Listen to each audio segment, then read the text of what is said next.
Hello, everyone, and welcome to the Impact Data Measurement, Monitoring, and Reporting Challenges panel. Very, very grateful to see all of you in the room today. And I will introduce my panelists. We'll have a self-introduction section when we begin.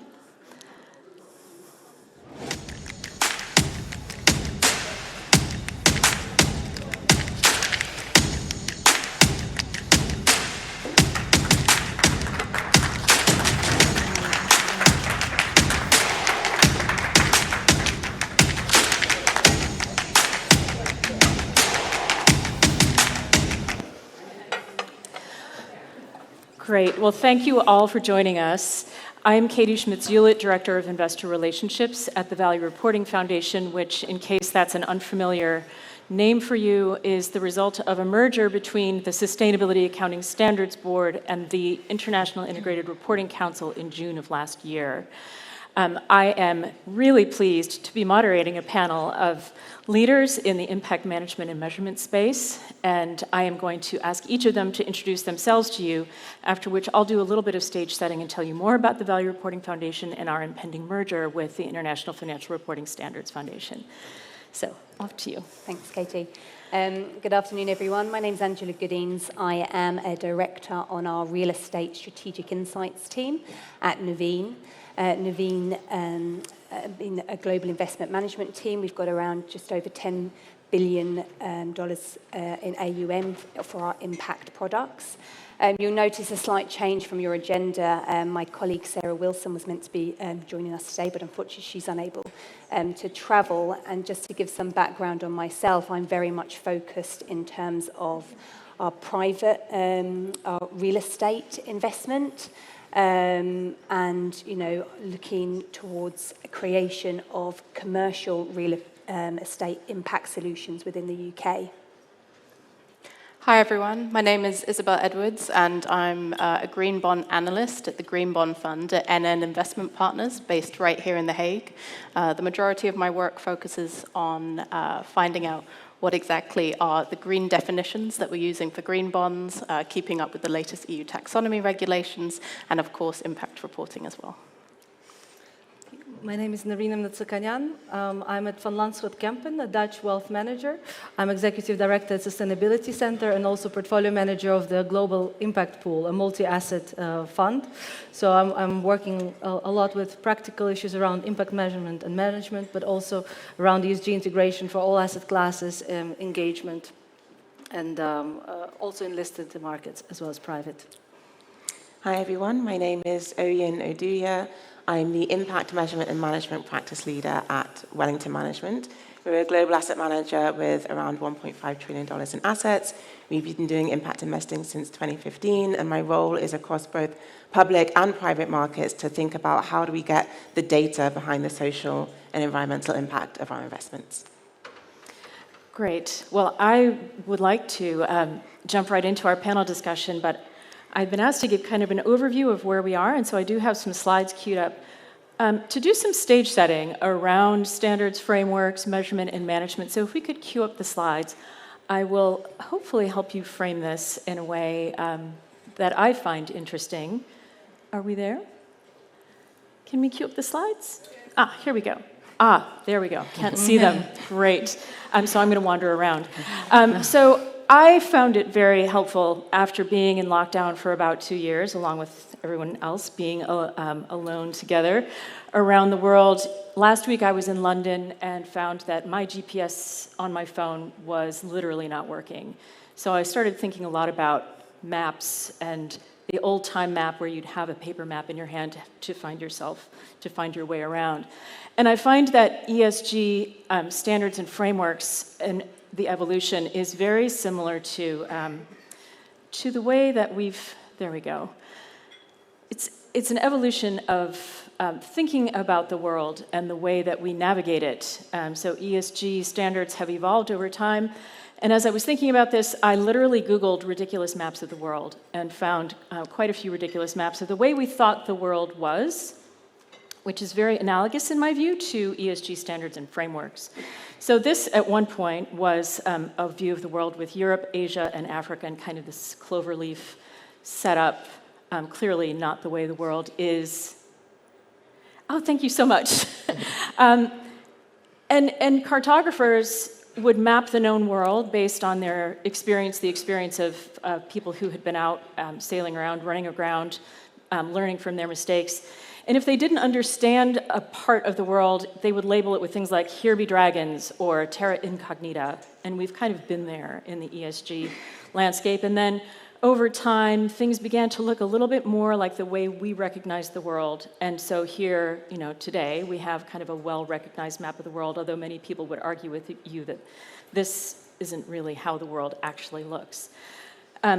So the emerging map of compatible corporate reporting standards and frameworks is beginning to come together in a way that I think is really helpful for us. It's helpful to quiet the mind. And this is sort of the world as we know it when it comes to financial reporting standards, the innermost box here where we have international financial reporting standards that are well understood, and no company really says, I'm not going to use them. We expect companies to use international financial reporting standards, or GAAP, as we call it in the US. We now have an exciting evolution in the financially relevant sustainability reporting space that SASB standards used to inhabit, the international reporting used to inhabit individually and now joined up together as the Value Reporting Foundation. And that world of sustainability-related financial disclosures is evolving and growing up as the Value Reporting Foundation merges into the International Financial Reporting Standards Foundation, and the International Sustainability Standards Board is established. That was announced at COP26 in November of last year, and work is well underway to take the SASB standards as the beginning point for industry-based standards that will become part of ISSB standards.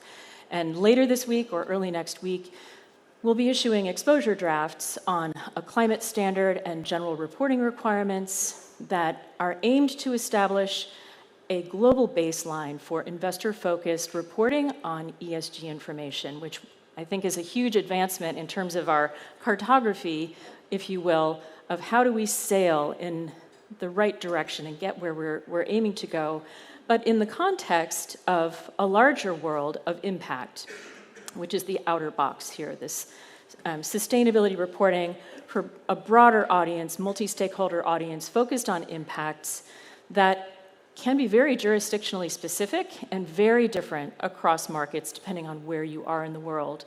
But investors with global portfolios need a global baseline, so that's really what ISSB is aiming to do.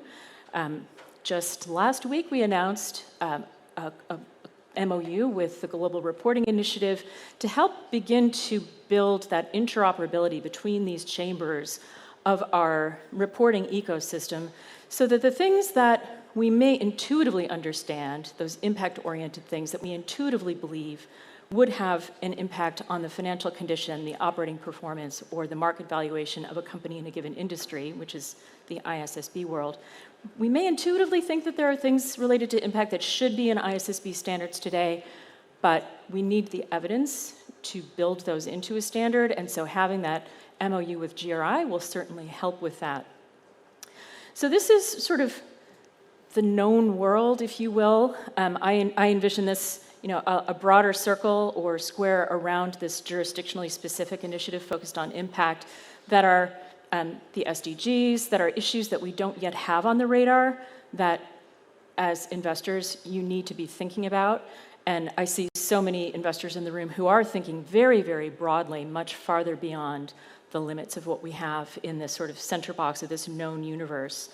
And I think my observation, as I've been here at the conference and reading up on impact measurement and management, is that the landscape of standards and frameworks for impact measurement and management is very similar to this landscape of competing standards and frameworks for just general sustainability reporting and what investors were seeking from about 5 years ago. So we've seen tremendous consolidation and the beginning of harmonization in the space of ESG reporting. And I think it's very interesting now to have a conversation about how does impact measurement and management, how do those standards and frameworks work what's working, what's not working, and how do we navigate in a direction of a future that we're all aiming to create. So that's the end of that little journey and cartography comparison when it comes to ESG standards and disclosure. So thank you very much for that, and I'll move right ahead into our panel discussion, and we can lose the slides, if you will. So I found it really interesting as we were preparing for this panel to hear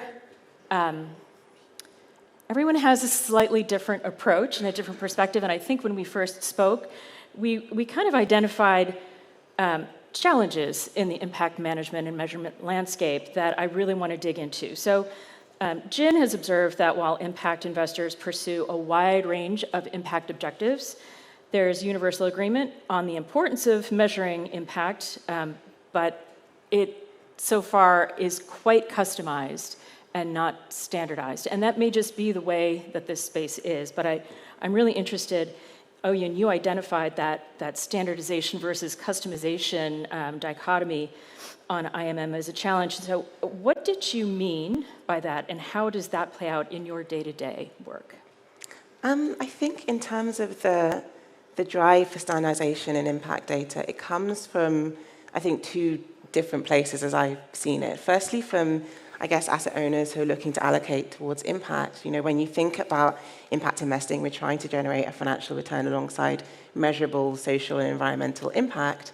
And when you think about trying to assess financial return, a dollar is a dollar is a dollar. People understand what that means across asset classes and strategies and geographies. And so you can have data that shows you how good a fund manager is at getting the best IRR and beating the benchmark. And with impact, it's really not so simple. It's very difficult to get that kind of impact track record and compare impact across many different strategies. So I think that is really where the push for standardization comes from, so you can adequately compare impact and then allocate your assets to where it's actually doing the most good.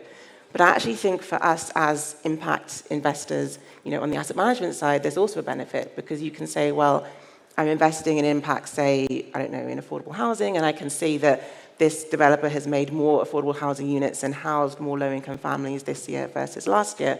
But actually, the push for standardization could mean that I know, for example, that every $200,000 of capex leads to this many families being housed and this many units being developed, and then I can compare that to other developers that I didn't invest in, or compare that to what my competitors are doing. So I think internally, standardizing impact measurement gives us the ability to benchmark ourselves to make sure that we're continually improving in terms of how we deliver impact. So that's kind of, on one hand, why you think standardization is a very good thing to push towards. On the other side of it, you know, impact, as you mentioned, can be very context specific. And something that comes up in my day-to-day very often is comparing impact in developed markets versus emerging markets. And solar energy is a really interesting example to use here. When we think about solar energy producers in developed markets, it tends to be around, you know, how many CO2 emissions are you avoiding by using solar or hydro or wind power versus using the grid, which is much more polluting. But if you take solar energy to an emerging market context, there's a huge other part of the equation, which is the social aspect. You know, if you're looking at rural consumers who are maybe outside of urban centers, they're not connected to the grid, solar energy isn't just a clean way of getting electricity, it's the only way of getting electricity. And so that has a lot of implications when it comes to economic activity or even health. There are 2.6 billion people in the world who use biomass, so wood and coal, to do their cooking every day, and that has huge environmental and health implications. So if you're measuring kind of the same thing across those two use cases, you're kind of doing either of them a disservice, and so that's kind of where customization can come into it. So that's an example of kind of how nuance and context matters, but also hopefully I've outlined kind of why standardization is also something you want to push for. Right, that's such a great example of internal air quality in developing markets related to energy use is something that we often don't think of, but thanks for that. So Narina, you lead responsible investing and impact investing, and I'm wondering where you see a line, or if you see a line between RI and impact, and what are the challenges in measuring results for both? No, absolutely. I think if you look back maybe 10, 15 years ago, responsible investment was really about avoiding harm, integrating the risks. So it's integrated, but it's not necessarily that you're seeking really better outcomes. Whereas now, I think it's really shifting towards much more doing good and towards actually sustainable investment. So investors don't just want to avoid harm, which, don't get me wrong, is still super important, but actually investing in solutions. So I think in the IMP language, so that's really the difference. So if you want to invest with impact, you really set your objectives, you have your theory of change, you invest, you measure, you report, you improve, benchmark, and move on. So I think this is quite a rigorous process, and it's true that the tools are only really being developed over the last year. So we didn't have a common language, IMP didn't exist. The parallel session is about benchmarking, so that's quite exciting how that will evolve. But I think that also increasingly more and more institutional investors are moving towards impact also across listed markets. So we see our clients, for example, we have both fiduciary clients and we have our own more active internal funds. And you see that pension funds really want impact across their portfolio. But it's not always easy to achieve. And we have a lot of discussions, for example, in listed markets, can you really have an impact? But you need scale. So if you look at the private markets, you may have a deeper impact, but they may be lacking scale. So I think this whole conversation is evolving, and I think that people are increasingly also focusing on the real world outcomes and impact. So many billion are going now towards SDGs, but are we actually making progress on the SDGs? Are we closing the gaps? And I think that's what we've also tried to do with, for example, the Global Impact Pool. We're looking to see, in which markets, for example, are there gaps in the SDGs and what type of strategies can we allocate to, and then try to measure the impact. But then it's also still very hard to benchmark that. So, for example, if you invest in financial inclusion or indeed in solar or in other types of investments, in some of them is easier, whereas others it's hard.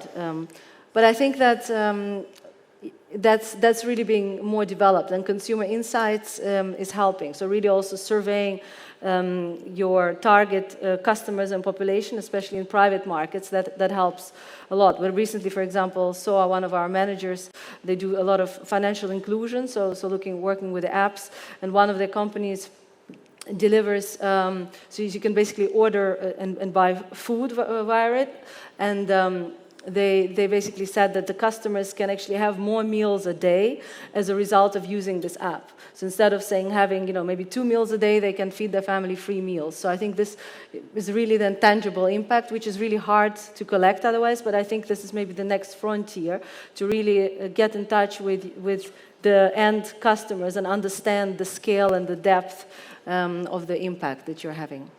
Great, and I'm cognizant that in this line of work, we tend to throw around acronyms, sometimes assuming everyone knows what they mean.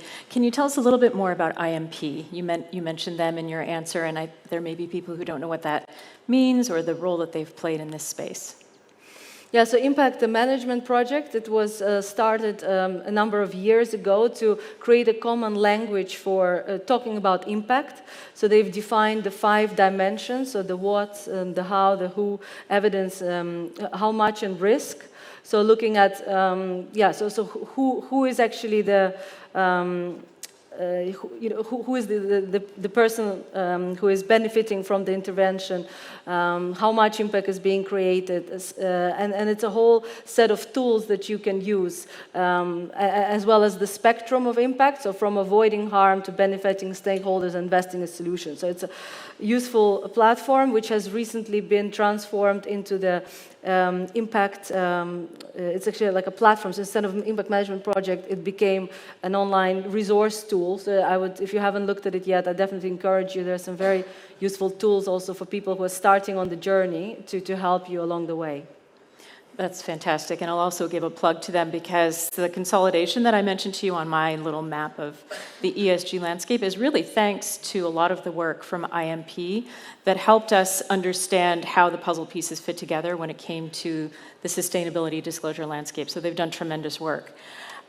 So thank you for that. So Isobel, from the perspective of green and social bonds, a whole different animal, right? What kind of challenges do you experience with available standards and frameworks available to analyze those instruments? Yeah, well, I sit at the Green Bond Fund at NNIP, so all of this is with that in mind and that perspective. So when we put together our annual impact report, we need to get direct from the issuers of these bonds the impact report for that bond. And there are guidelines for how best to report, but it's not necessarily needed that they all report in exactly the same way. So you can imagine that we have, side-by-side impact reports that we're supposed to collate and aggregate together into some figures for the fund. But actually, one bond will report for the whole green bond asset portfolio instead of for the bond itself. They will report the greenhouse gas emissions avoided for the whole revenue stream of that activity or for the whole asset portfolio, or they could report for just those activities within the green bond itself. And these will be side by side, and we'll try to compare the two. And for the most popular impact metric, the tons of CO2 avoided, which is most commonly seen in green bond impact reports, they might use completely different baselines for another green bond that's very similar in a similar sector in a similar region. For utilities, they might use the energy mix of the EU in 2005, and then another utility provider who's incredibly similar to them might use the regional mix 2 years before. And you're supposed to get all of those together and put them together in a way that's coherent and aggregate that. So it involves a lot of one-on-one conversations and work with those issuers to say, hey, we actually can't really use this. Could you put this in a way that is more similar to what's generally done on the market so that we can sort of aggregate that and build that together? And for social bonds, there's not even really one common metric that can be used at this point in time. There's such a wide range of metrics being used. There's not even a tons of CO2 avoided that we can use that is used by the majority. So that's a whole different story, and they really need to work social bond issuers together to sort of come up with a set of 5 or 6 very commonly used impact metrics so that the funds can start to put together something aggregated and collated. And then for the advent of the EU Green Bond Standard in the EU taxonomy, before that is mandatory, we basically have to, as asset managers, contact those bond issuers and try to get as much information as we can, because for some reason, asset managers have to go before bond issuers with EU taxonomy disclosures. So for 2 years, we have to come up with that information ourselves, and that is through the impact reporting. And so you can imagine that we're, ringing up these issuers and asking for very detailed breakdown of those activities within their bond, which isn't necessarily broken down by EU taxonomy category. They'll have renewable energy as a category in their impact report, but actually you can't do anything with that in relation to the EU taxonomy. It needs to be per renewable energy activity. So this is another thing that we've been engaging on a lot over the last year with issuers, trying to go back through retroactively issued green bonds and trying to get them to give us a bit more of a breakdown. So it's been a very time-intensive and manual process that's taken us a long time. It sounds backbreaking. So we have the EU Green Bond Standard coming. We have climate bond standards. We have other green bond standards. Is there somebody working on a social bond standard of some kind? Well, there are the social bond principles, and there is the social taxonomy as well. But it's much harder to create a kind of one standard for that than it is for green, because green it's quite quantitative. It's quite easy to say you should be at this level, grams of CO2 per kilowatt hour, than it is to say you have had social impact. Right. It's quite a debatable issue, and the social taxonomy has gone some way to try and unify that, but I don't think we're going to get quite the convergence that we did with the green taxonomy. Yeah, and it makes sense, right? Talk about situation and regional specific. It's just a whole new frontier on that. So, Angela, getting to real assets, which are very situation and project specific, even within the same region, what does or who does Nuveen or how do you approach IMM across asset classes, and what challenges do you find that are specific to real assets? So I think, first of all, Nuveen's IMM is designed as very much part of our investment process, so it starts very much from the beginning. And we do this, first of all, by establishing a clear impact framework for all of our impact products before they're actually launched. And what this does is helps create a kind of a similar foundation which is consistent across all of our different asset classes. So whether that's public fixed income down to real estate solutions. And what we do, we feel this helps create that clear IMM journey. It helps with our investor expectations and also the transparency and the process that we are providing to our investors. And, we're very much, we do this by adopting, first of all, the IFC operating principles, which, in terms of, we feel this provides kind of those best practices in terms of that integration within the investment management, but also that disclosure and verification. So I think that's where we've kind of, have this element of standardization. But of course, as we work through the IMM and we start thinking about the specific strategies, the specific problems that we are wanting to solve. And now I take, the example of, we're looking to create a commercial real estate impact solution. So this sits outside kind of affordable housing, which we know has been extremely and very established, over decades. But looking really to look at commercial real estate, which we believe is a natural home for impact investing, because by investing into properties, we're investing into the towns that they sit in and the communities that actually use them. So it becomes very nuanced then. What we try to do is look at kind of real estate solutions for what we say is place-based problems. And places, as you say, vary significantly. So, our solutions at the moment are looking at the UK, so investing into, for example, a coastal town within the UK, which may have a significant ageing population, where the requirement for healthcare and elderly provision will be very different to investing into an ex-mining town, where, high youth unemployment may be a significant challenge. So we also need kind of, the issues there is we also certainly need flex within that kind of IMM process to ensure that we are capturing, the differences between those real estate and, the different metrics that, we're able to.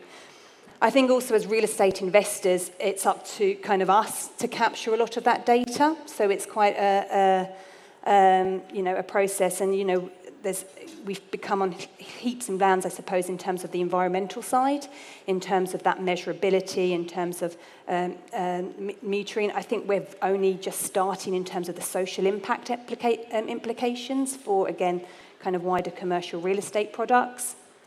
And, I suppose those are just some of our challenges, whereby we can certainly create and all the time there's KPIs in kind of landlord procured energy, in terms of, land, physical asset data. We're also relying a lot on our occupiers to provide, that, tenant energy data that, if we're providing healthcare provision, whilst we can provide the facilities, even at affordable rents, when we look at kind of how far we've moved real estate assets to better incorporate social uses, we still have a challenge in terms of creating those, kind of accessing a lot of those on the ground metrics, let alone that kind of standardization across, what is quite a nuanced strategy. So I was going to ask you about how you went about collecting the data. So do you use the similar sort of framework that you send out to tenants, or do they sort of say, here's what we can collect, and then you try to normalize that? So, so basically, again, if we think about the environmental elements, I think really where that element of additionality is very much in terms of the engagement process. A lot of people say, right, you can write it into your leases, and, therefore, you're capturing a lot of that energy data. It's not always as simple as that. It's working, I think, alongside occupiers and educating them in understanding why we want some of this data and why that's important, I think. When we think about kind of social impact, again, a lot of that element in data collation is through, surveys, we run what we call Places First framework, where we have a kind of toolkit and how best to access and engage with stakeholders, which again is kind of applied through our different types of assets, but helps to engage in some of that kind of bottom-up data. Whereas the kind of top-down data that we can control is, first of all, where we're investing. We're focused on investments in underserved communities. We look at kind of, in the UK, it's the Index of Multiple Deprivation, which kind of highlights some of where those social problems lie. In terms of, a lot of it is about affordability. We all know affordability within the housing, but it's also about affordability, also potentially within commercial tenants, and allowing probably some more social occupiers to take more prime space. Yeah.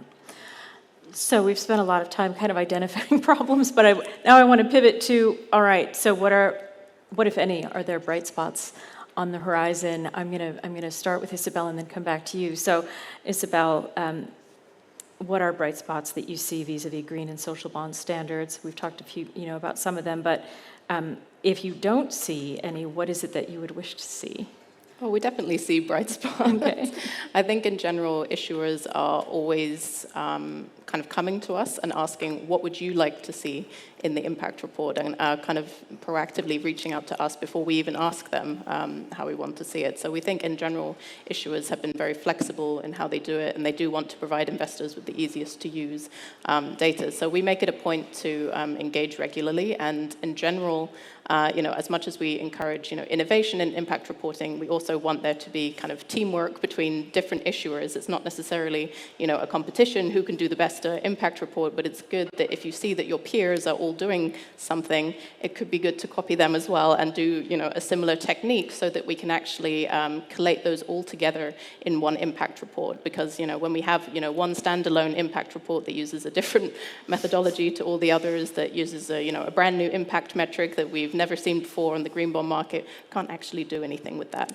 Right. So it sort of stands alone on its own compared to the others. So we do like to see a lot of teamwork between issuers and reaching out to investors frequently, and just keeping the dialogue going.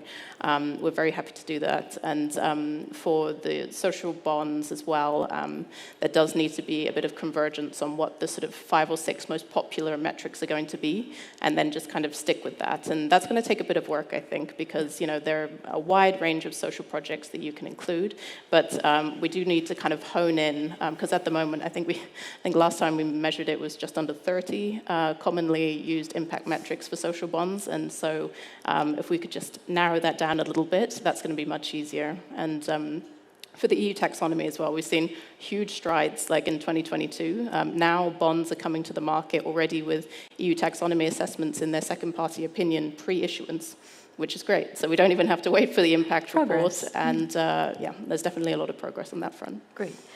Angela, real assets, bright spots, any? If not, what would you wish to see? I think bright spots for me, first of all, are quite simple ones in terms of the increasing adoption of voluntary frameworks. I mentioned previously, the FC in terms of the operating principles. Which we've seen a significant increase in terms of the signatories there. We talked about the IMP, again, something that we use all the time in the creation of our IMM, and that 5 dimensions of impact. So that really, I think there are bright spots in us moving towards that common language, and that's certainly, I definitely see that happening within that commercial real estate space. Data availability, whilst there are challenges, I think, we talked about just in terms of that increasing engagement with occupiers, I think is a bright spot. I think there's still a long way to go, but, it is that constant framework and that use that is consistent and regular that we are, trying to build up, that data elements. In terms of, we look at affordable housing, and, the GIN have done great strides in kind of, creating those metrics, or those kind of evaluating those affordable housing metrics, which creates more kind of standardization. So definitely moving in within that right direction. Good direction of travel then. Narina, How about you? You've got sort of the big picture. What do you see as a bright spot or spots? Yeah, so we invest also a lot in funds, for example, for the Global Impact Pool, and there you see that there is definitely a lot more, first of all, willingness to listen to what is important for the institutional investors. Some of the funds a few years ago, you would look at them and there was not a single KPI that you can actually aggregate across the whole fund, and let alone that we can then take and then report for our portfolio to have an aggregated impact, whereas now, we've engaged with a lot of managers, and you can see that what you also said for issuers is actually true for the funds, that they look at, okay, what are the most important KPIs on the fund level, how can we aggregate it, setting impact maybe targets also more, and really measuring the progress. And I'm also quite excited about the benchmarking of impact. I mean, it's still really early days, but I think that's one of the challenges that, everybody reports some great numbers and nice reports, but then in the end of the day, what is actually happening on the ground? And are we not triple and quadruple counting? Even if you look at solar, wind, or emissions avoided, I mean, there is just, you can just start. If you are a developer, right? You're an investor, you are the fund. I think there needs to be a lot more standardization further. I mean, this is just one example, but also across the social metrics to avoid the double counting and really zoom into the actual impact achieved. So I think, but I see positive trends there for sure. Yeah, it's early days, really, right? So it's not surprising that we're sort of finding our way, but tremendous to see the progress that we've made, but we have far to go, right? So, and as we navigate, it's still a highly customized landscape.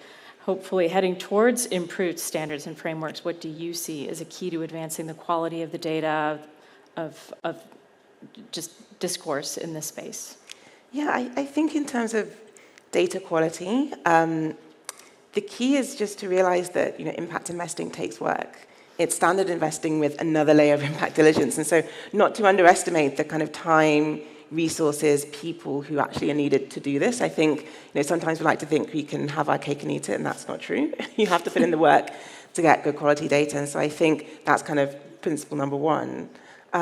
Secondly, I'd say if you're looking for impact data and you don't find exactly what you need, that's okay. That's kind of the journey that most of us are going on. If it's not immediately available to you, it is possible as an impact investor to work with the issuer to get to where you need to go. And I can, I guess, go back to the solar industry as an example. At Wellington, we have a climate innovation fund that's focused on companies that can help to mitigate CO2 emissions or help us to adapt to the effects of climate change. And we'll see companies in the solar value chain who talk a lot about what they're doing, but we don't get that number that we need, which is the CO2 emissions avoided or reduced. And I think as a GP who is really thinking about being intentional about impact, you have to meet the companies where they are and put some effort in yourself. So if you haven't got that exact number in terms of tons of CO2, but you do have a number in terms of kilowatt hours of energy produced from renewable sources, there's a very simple transformation you can do to get from one to the other. And as long as you're transparent about what you're doing and you've well researched kind of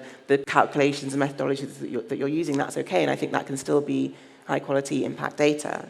And then the last thing I'll say is that I think it's been echoed by all the panelists here, is that engagement is so important. If you don't have the impact data that you need, ask for it. And for us at Wellington, across both the public and private impact investing strategies, engagement on impact KPIs is kind of a big part of what we do in conjunction with our ESG team as well. And I think that can help to obviously get the data you need from the companies, but it can help to start a dialogue where you're saying to the company, well, you don't disclose this, but actually we'd love you to do this. And then they'll start to ask you why. And we'll say, well, because we're investing in you because we think you can drive financial returns, but also because you have a product and service that directly addresses a social and environmental need, and we're an impact investor. You can get into that sort of conversation. If they can better understand how to articulate how they're having impact, that can open up a whole pool of new capital to their kind of cap table, which eventually should lower the cost of capital. And that's what we're trying to do. We're trying to lower the cost of capital for companies that are having a positive social and environmental impact. That small dialogue can actually have quite a big kind of effect in the long term. And I guess the last thing I'll say is that if you want to get good quality impact data, you need to frame the data is doing more than just reporting. We're not gathering impact data just for impact reports, although reporting is a big part of what I do and what we all do. We want to gather this data so that people can actually do things with it and gain insights, and whether it's like using it to be able to lower the cost of capital, or as a couple of panelists have mentioned, you use data on consumer insights or consumer surveys to say, well, these are how the end beneficiaries are feeling. Can we link that to customer satisfaction or like turnover or margins or something that is kind of related back to the fundamental business of the entity you're considering? I think that's the key. If you want to have good quality data, you need to do lots of things with it, and I think you need to tie it back to kind of financial outcomes. That's such a great point, in that, I used to work in another nonprofit, and we used to joke like, well, if it were easy, it would be done, right? So it is hard work. And I think the other great point is helping companies understand why you're asking for the data, because even with just sort of plain vanilla ESG or sustainability disclosure, they often don't understand, and it then is perceived as a burden rather than as a value add. And when you can flip that conversation around and say, this is what we do with the information, here's why we need it, this could bring in more investments in your space, this could make things easier for you. But there's been a sort of combative relationship in this area I have found over time. And then when you can break that logjam in conversation and engagement, it's just tremendously helpful. So thank you for that.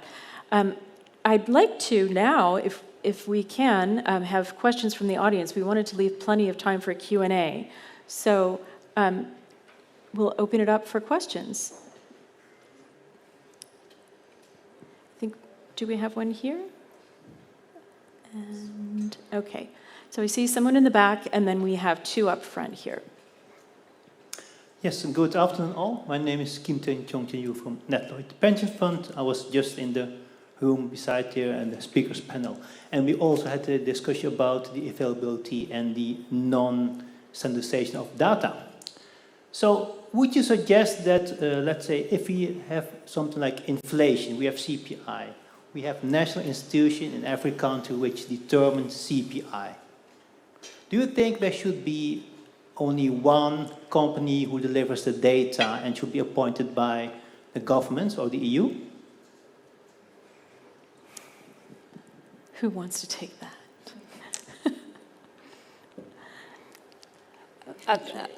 From a real estate perspective, it would be extremely hard for one company to deliver that data, just because we're kind of, a lot of that in terms of our investment, we're hands-on in terms of that building, and of course, in terms of, again, environmental data, and we've got that accreditation from CREM and GRESB.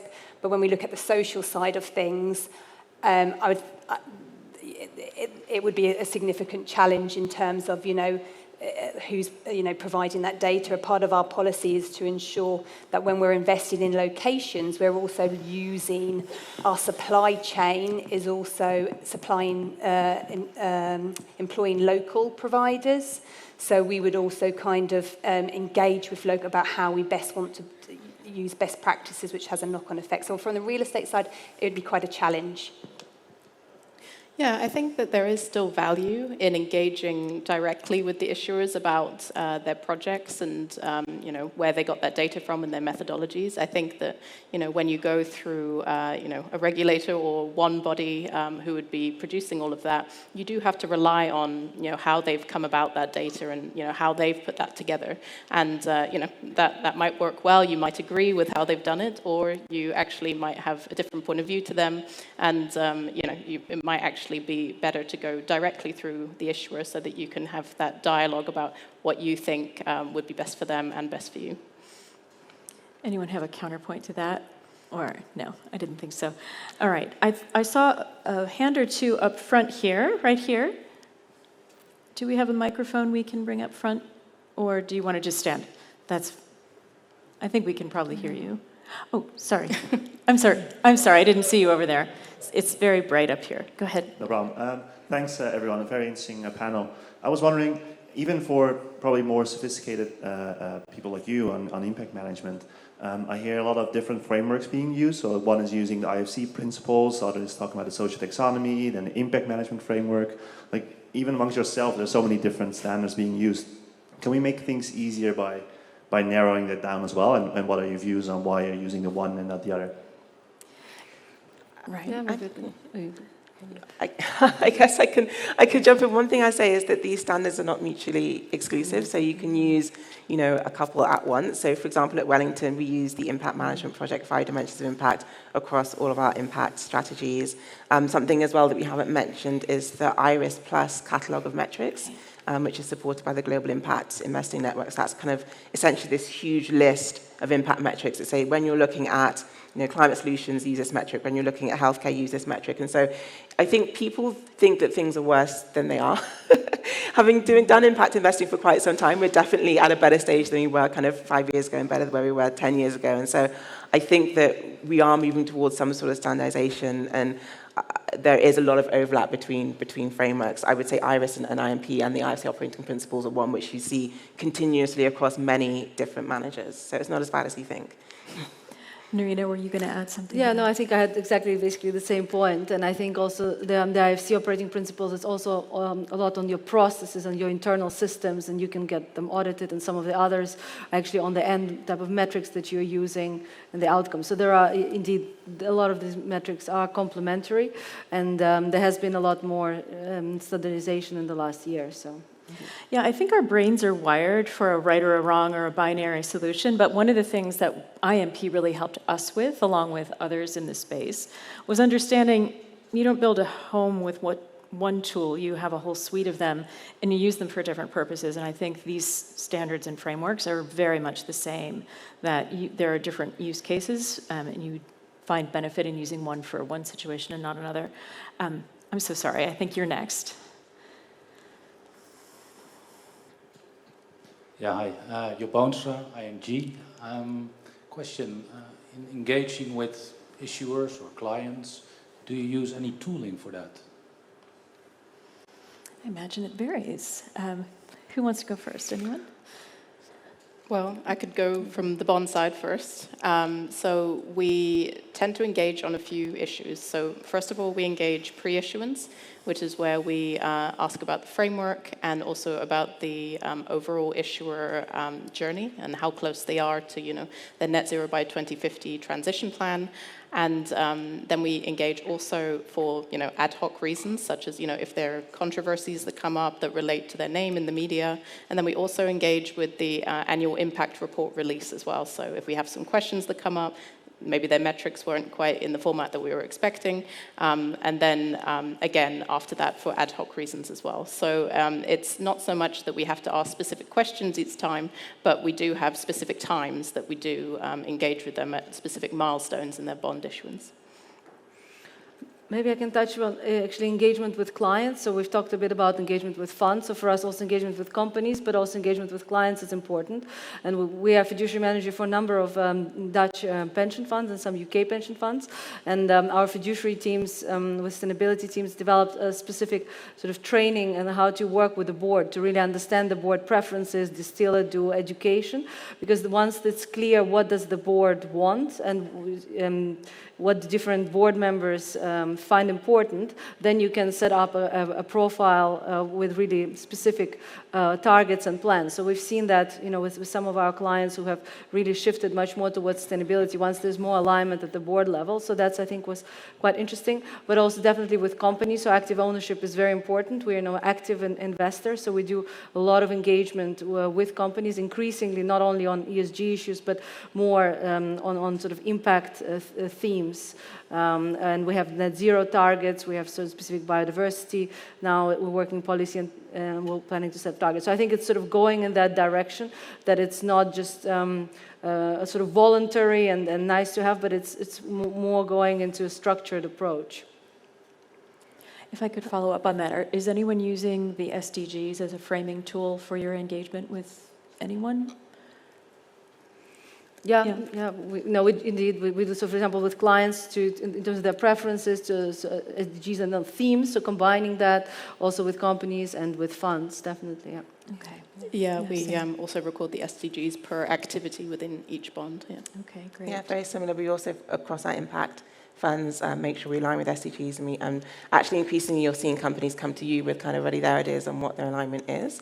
In terms of specific engagement tools, at Wellington we do have a kind of engagement tracker which is kind of company-wide, and I do find it really helpful because one of the things we want to do with engagement is to spark change, and the only way you know if you've changed is if you can go back and see what was happening before. And so the great thing about the tool is that once you've engaged with a company, you're able to say, well, we engaged on this particular issue, and it's very ESG focused, though you can enter impact data into the system. So you can say we spoke about this environmental outcome, and actually you can assign a timeline to it to say, well, did we just talk about it in general, or is there a target? And then can we come back to that and say, okay, was the target met? And so I think having that as an internal tool for us is really, really helpful in terms of actually showing the outcomes from our engagements. But also we have a very dedicated ESG research team, some members of whom are in the audience today. And they work very closely with our investors to make sure that when they are engaging with companies, they understand what the material issues are depending on the company sector. And of course, then that feeds through into what is in the engagement tracker tool. So I do think that, again, going back to my comment about you have to put the resources and the time in, like these things feel like they're quite easy concepts, like engage, talk to people, talk about ESG, talk about impact, but you then have to build processes around it to make sure you can go back and see what was done, what was really successful, maybe didn't work, and where we need to follow up and say, well, why didn't this issue on kind of board diversity change, or why is your weighted average carbon intensity much higher than it was 2 years ago? If you don't have the data to show where you've come from, then you're not going to be able to make progress. So that's a really important tool for us. I'd love to talk more about when things don't work, but maybe we can come back to that and see if we have other questions in the audience. One right here. Hello, my name is De Vries. Thank you for your remarks. I recently had an asset owner come to me and say, you know, if I added up all the carbon avoided or reduced from my external managers, we wouldn't have climate change. How do you ensure the robustness and the science behind your climate numbers? Great question. I can go. Okay. Yeah, good point. One of the key issues that we engage with issuers about is double counting. So, you know, for instance, a bank green bond that includes projects for a company that has also issued their own green bond.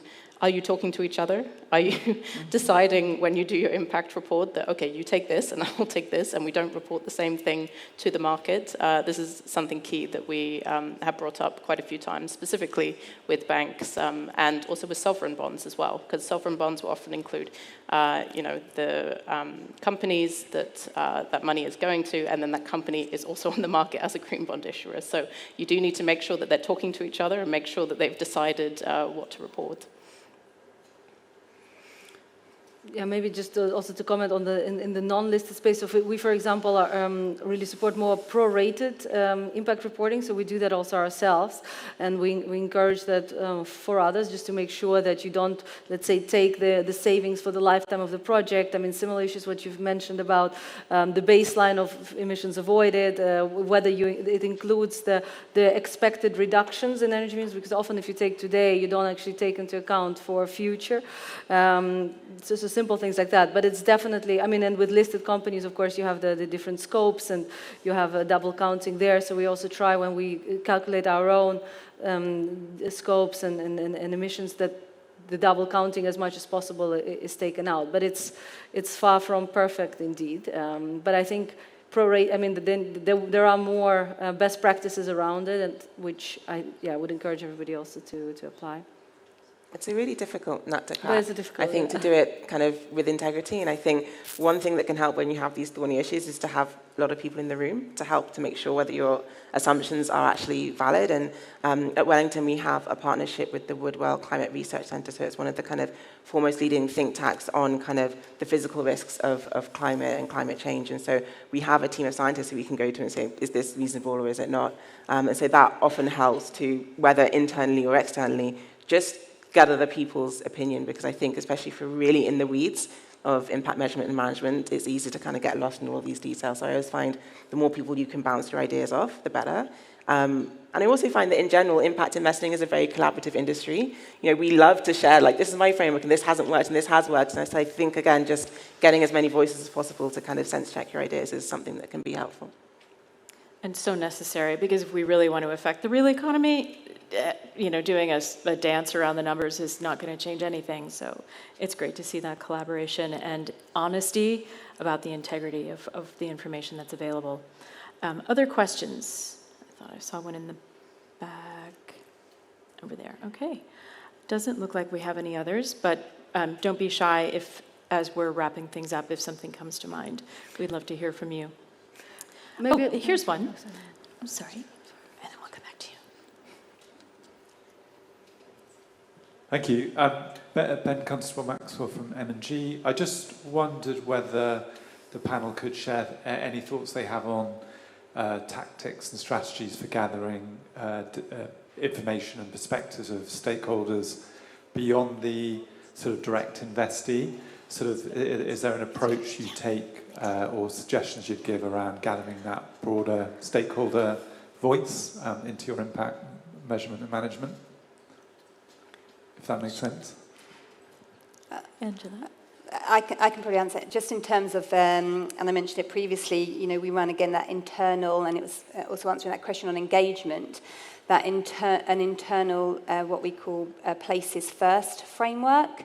So we have a process, and because we're trying, we're looking at real estate solutions for place-based problems, we have an element where our places first framework starts off with an education, so understanding more that place in terms of, and whether that's desktop tools and public and bought or private levels of data, but then ensuring that we are, our first move is engaging with the local authority and understanding the local plan.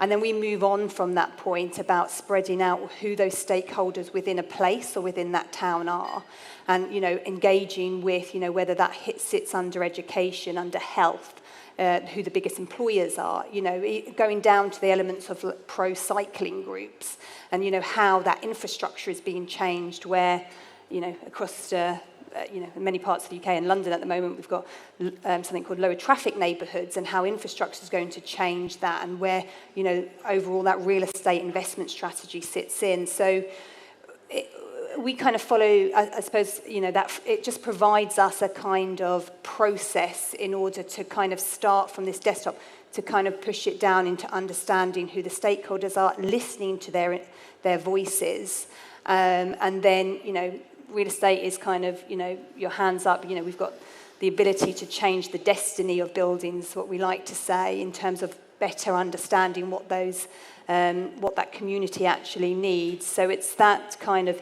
internal framework that we use. And as the panel mentioned earlier, it's also about making sure and understanding what's worked and what hasn't worked. But that will also change depending on the local authority and the councillors that we're speaking to and so on. But it gives us a kind of something to kind of create a framework around. I would just add as well that we are always interested to, go beyond just, yes, we have reported what we said we would, and we've ticked the boxes. And one example of that is that this year in our impact report, we're going to be using our EU taxonomy engagement data and including that. And we have an in-house internal methodology where we judge how close to being aligned the issuers are. So as some of you are probably already aware, you have to be 100% aligned with the EU taxonomy as an activity, or you're zero, which is useful for reporting purposes, but not actually that useful in seeing, how close they are. Are you almost there, but you're missing a circular economy program, or are you absolutely nowhere close to it, and do you need a lot of help to get there? And so with that internal engagement, we've had one-on-one conversations with a lot of issuers about how close are you? Do you need help from us? What are you putting in place to kind of get yourself closer to there? And so we're going to be discussing that a lot more in our upcoming impact report. Narina, Oyin, did you want to add anything? Or? Yeah, on a slightly maybe different note. So as a firm, we, for example, on the Kempen level, we organize stakeholder dialogues where we get all the different stakeholders and get their input. I mean, so it's broader than just on impact, but it's more on all of our activities, so what we do. So that's a kind of annual event that we hold, so you get different perspectives. And what we also see within our funds, what I mentioned as well, is sort of engaging consultants and collecting also a lot of data digitally. So for some of the more private private markets type investments, so via various apps, or people are able to collect some of the data using also consultants and having a broader stakeholder insights. Great. Any more questions? And if not, we'll go to our closing comments. So, I think everybody up here is passionate and engaged, as is almost everyone that I meet in this space to a person. But now I'll ask the hard question. What are the risks, the biggest risks that you see to impact investing if what we've discussed today on our panel don't come to pass? This, better tools, better ways of measuring. So I'll ask each of you, and if you have no worries about that, you can pass the baton off to you next. I think from my perspective, it's, and I'll probably echo what some views on earlier panels stated, is, there are obviously challenges. So there are challenges in terms of comparable data, in terms of that, standardization point. But I think we're all learning as we go.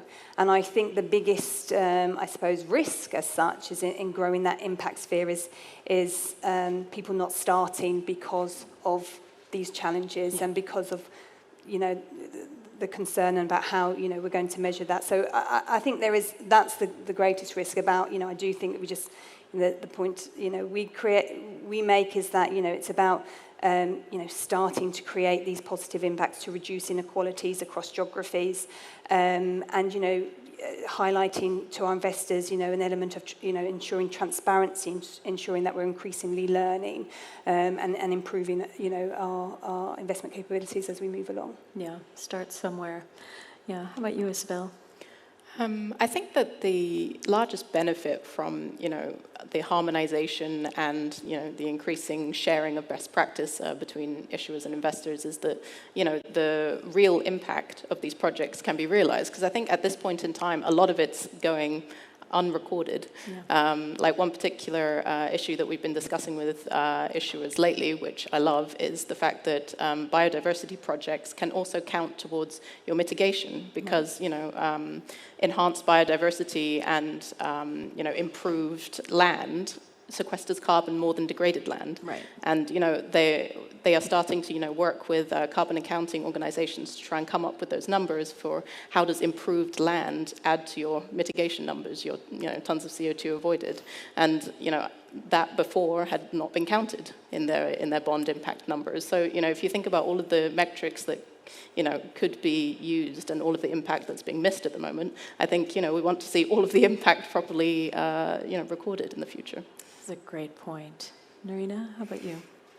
Yeah, I think, indeed, similarly. I think that what I'm sort of worried about is that whether we're going to really achieve the real-world impact, because there's so much money now going into sustainable and impact investment. But the question is, if we look now, it's going to be, sitting here on a panel 2030. Did we make it with the SDGs, or was it also going that everybody just puts nice icons on their reports and we're not actually getting further, or are we just selling the most carbon-intensive companies, but somebody else just buys them, so it doesn't actually change the balance of emissions? The portfolio, your portfolio is cleaner, company is cleaner, but actually they're just run by someone else. So I think these are, but equally, so for example, what you mentioned, for example, biodiversity credits, for example, for solar projects, this impact is now generated, but nobody's monetizing it. So it will be maybe monetized by someone, but it doesn't actually generate anything extra because it already exists. So I think these are some of the challenges that we see.